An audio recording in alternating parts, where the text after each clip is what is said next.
anak-anak. Ya, kita akan memulai pelajaran IPS hari ini. Ya, masih semangat kan untuk ikut pelajaran hari ini? Ya, harus semangat ya. Ini hari Senin. Jangan bermalas-malasan seperti di hari Minggu kemarin. Ya, ayo semangat dulu, ambil dulu buku paket IPS-nya. Kita akan belajar IPS hari ini. Bu Lucy akan menjelaskan sedikit materi untuk hari ini. Ya, kalau kemarin kita belajar tentang negara-negara ASEAN, sekarang kita akan belajar tentang kondisi geografis negara-negara ASEAN. Ya, negara ASEAN itu ada apa saja?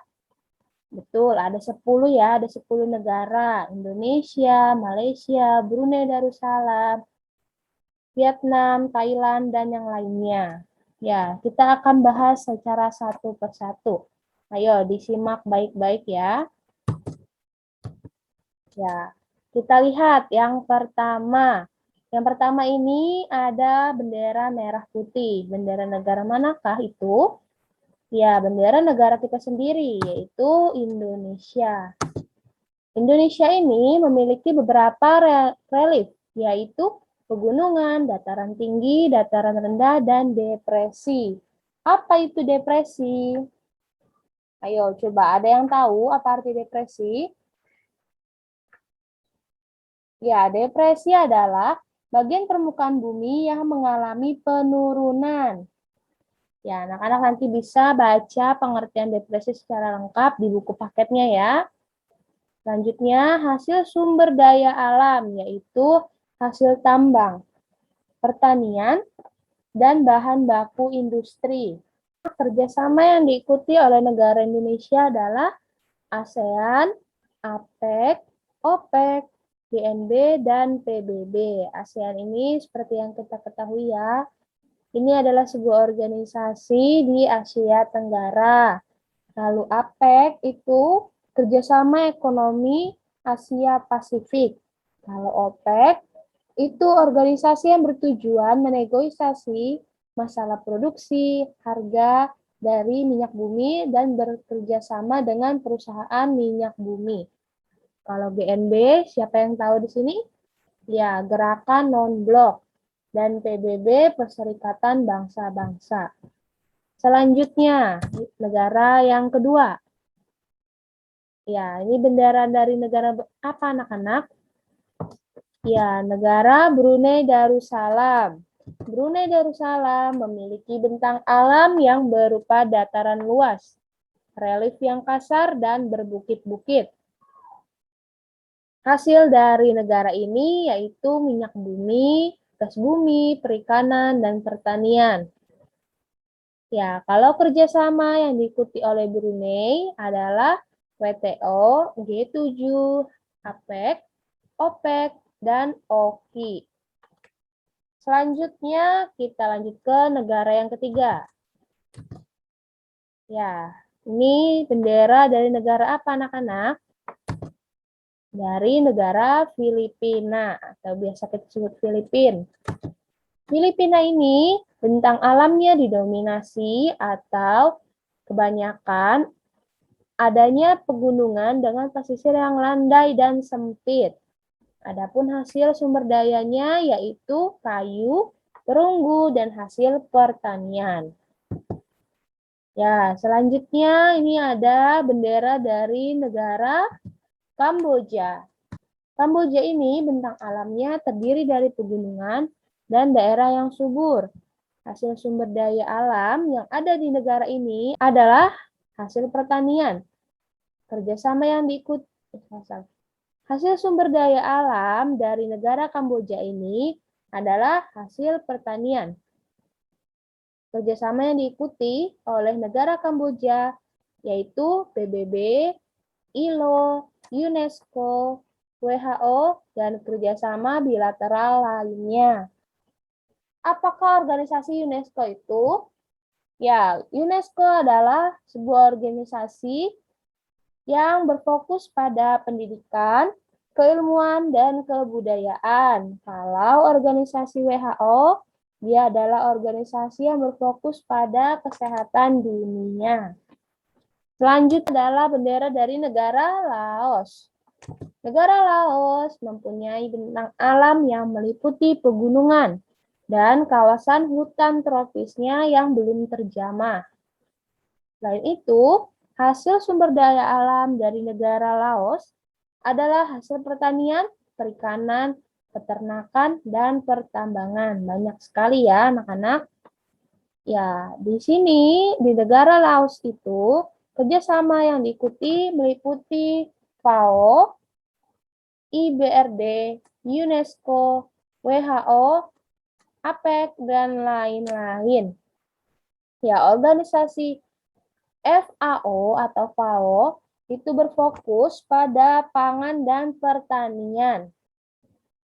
Ya, selanjutnya adalah negara Malaysia. Ya, negara tetangga ya. Ini negaranya berdekatan sekali dengan negara Indonesia.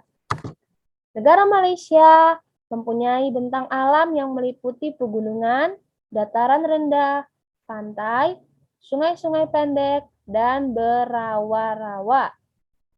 Itu tadi bentang alam dari negara Malaysia. Ya, selanjutnya hasil sumber daya alamnya meliputi hasil pertanian, perikanan, peternakan, dan pertambangan. Negara Malaysia ini juga mengikuti berbagai kerjasama. Banyak sekali kerjasama yang diikuti oleh negara Malaysia ini. Anak-anak bisa baca lebih lengkapnya di buku paket ya. Selanjutnya, negara yang ketujuh yaitu negara Myanmar. Yang ketujuh ya. Negara Myanmar ini terdiri dari bentang alam yang meliputi pegunungan dan dataran rendah. Adapun hasil sumber daya alamnya yaitu perkebunan, pertanian, perikanan, dan pertambangan.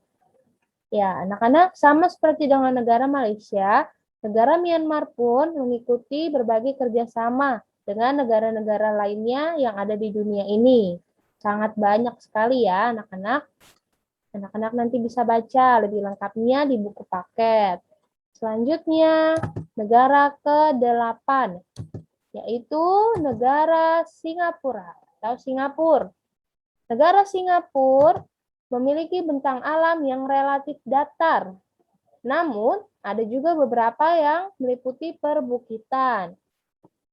Tetapi, Singapura tidak memiliki sumber daya alam yang melimpah, sehingga Singapura lebih mengembangkan sektor perdagangan dan pariwisata.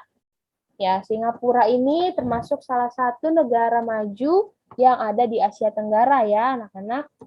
Selanjutnya, yang ke-9, yaitu negara Thailand. Negara Thailand memiliki topografi atau bentang alam yang berupa permukaan tanah yang dilewati aliran sungai di bagian tengah, dataran tinggi di timur laut, hutan dan pegunungan di utara, bukit-bukit di selatan, dan yang lainnya. Adapun hasil sumber daya alam yang ada di negara Thailand yaitu timah, minyak bumi, wolfram, dan ekspor padi. Negara yang ke-10 adalah Vietnam. Negara Vietnam ini memiliki bentang alam yang meliputi pegunungan utara, delta Sungai Merah, barisan pegunungan Annam, garis pesisir pantai, dan delta Sungai Mekong. Hasil sumber daya alam yang ada di negara ini adalah pertanian. Ya, ketiga negara ini dari negara Singapura, Thailand, dan Vietnam mengikuti berbagai kerjasama yang sangat banyak sekali, seperti ASEAN, PBB, dan yang lainnya. Selanjutnya, kita telah sampai di akhir video ini. Ya, tugas untuk hari ini yaitu tulislah materi yang sudah dijelaskan di buku catatan Anda. Ya, materi tadi yang Lucy sudah berikan 10 negara itu dicatat ya anak-anak, supaya menjadi bahan materi belajar kalian juga selain daripada buku paket yang kalian punya. Selain itu, tugas untuk hari ini, kerjakanlah 10 latihan soal yang diberikan di Google Classroom. Nanti tolong dibuka aplikasi Google Classroom-nya di pelajaran kelas 8 IPS ya. Nanti anak-anak bisa baca petunjuknya dulu sebelum mengerjakan soalnya. Baik anak-anak, untuk pelajaran hari ini apakah ada pertanyaan? Atau masih ada yang kurang mengerti? Ya, kalau masih kurang mengerti, silahkan diulangi lagi video yang tadi sudah Bu Lucy jelaskan. Atau silahkan hubungi Bu Lucy lewat WhatsApp pribadi ya, tanyakan pelajaran di mana yang tidak mengerti. Nanti Bu Lucy akan jelaskan kembali. Baik anak-anak, untuk pelajaran hari ini Bu Lucy rasa sudah cukup. Apabila ada kata-kata yang kurang atau ada kata-kata yang salah, tolong dimaafkan ya, karena manusia tidak luput dari kesalahan. Baik, terima kasih dan selamat siang.